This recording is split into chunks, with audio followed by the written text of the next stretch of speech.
After years of dominating the entertainment industry, Disney decided that they didn't want to focus on that anymore. They didn't want to focus on entertaining people. They wanted to focus on pushing an agenda. They wanted to focus on identity politics instead of giving the audience what they want. And as a result, so many people decided to walk away. That's why 2022 was such a massive disaster for Disney. Losing over $100 billion in market cap, shareholders were furious. We saw that Bob Chapek got brought in, then got fired and replaced once again with Bob Iger, but the problems have not stopped. And you know Disney's not going to change their ways. Disney's not all of a sudden going to say, you know what, maybe we shouldn't be pushing so much woke propaganda. Instead, they're going to continue to do that in their entertainment, but they're just going to fire a bunch of people to try to make up for all these losses. And the bloodbath that so many Disney employees have been fearing, that's finally here. Disney begins largest wave of layoffs, will get more than halfway to target of 7,000 staff cuts this week.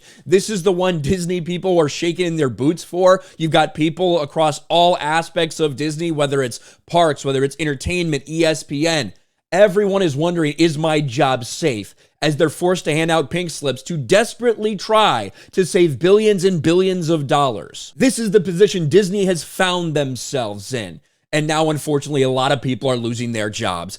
Disney is initiating the second and largest round of its planned layoffs Monday and expects to reach 4,000 of its projected 7,000 staff cuts by Thursday. Again, there's going to be another round of layoffs. After this week, we got Monday, Tuesday, Wednesday, Thursday of this week. People are going to get fired all week from Disney.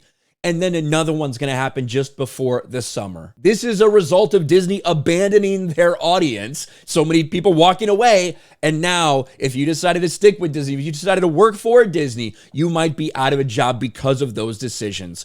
A staff memo from Disney Entertainment co-chairman Alan Bergman and Dana Walden delivered the news, indicating that affected workers would be notified from now until Thursday. A final round will take effect before the start of summer. Quote, "These are hard decisions and not ones we take lightly, but every decision has been made with considerable thought, and we're doing everything we can to make sure this process is conducted with respect and compassion," the execs wrote. This week's staff reductions have been anticipated for weeks, with workers referring to it as, quote, "the big one," or more ominously, a bloodbath, as Deadline has reported. The initial wave began on March 27th. So a month ago, we had layoffs. We're having layoffs now, and a month later, we're going to have more layoffs from Disney in an attempt to cut 3% of their staff. The company said last February it expects to realize $5.5 billion in cost savings as a result of the layoffs.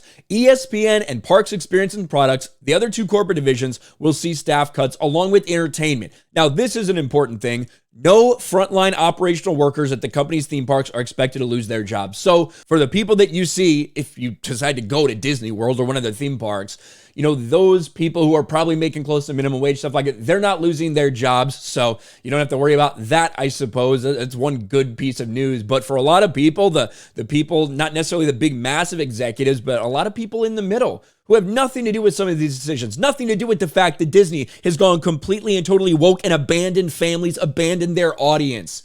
They're now going to suffer from this. They're going to suffer from those decisions, and it looks like they're going to lose their jobs, or at least thousands of them will. Some people thought that with Bob Iger coming back, there's no way he would fire these people.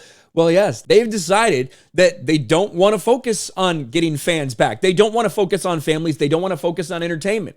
They want to focus on an agenda. Bob Iger said the gay agenda is equivalent to the civil rights movement. You know, making sure that you talk to 5-year-olds about getting their dicks chopped off, that's as important as what Martin Luther King Jr. was doing. That's what Bob Iger thinks. So this will continue. This will continue to get worse for them.